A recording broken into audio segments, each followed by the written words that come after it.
Alam mo ba ang may binibigay na senyales ang iyong mga alagang pusa kung ikaw ay magiging milyonaryo? Unang senyales na binibigay nila ay kapag lagi silang nakaabang sa bintana sa tuwing uuwi ka na ng bahay.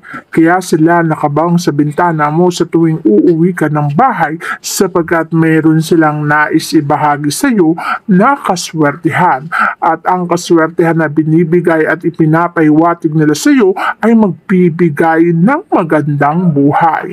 Pangalawa, kung laging nakadikit sa iyo ang pusa mong alaga na bagang ayaw na nilang humiwalay, lagi silang dumidikit at tumatabi sa iyo, laging kinakaliskis ang kanilang mga balahibo sa iyo, ipinapahiwatig din nila na magkakaroon ng maraming pera ang kanilang master.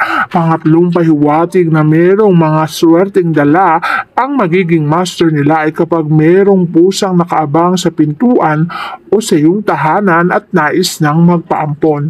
Alam mo bang kapag may mga pusang nais magpaampon sa iyo, isa lamang ang ibig sabihin nito, ramdam nila na ang may-ari ng bahay na yan ay may busilak na puso at magkakaroon ng maraming blessing. Kaya naman kung merong gustong magpaampon sa iyo, abay ampunin mo na agad-agad para sa ganon ang blessing ay mapa sa iyo.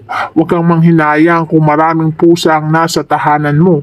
Marami namang swerte ang ibibigay nila sa iyo, siksik-liglig at nag-uumapaw.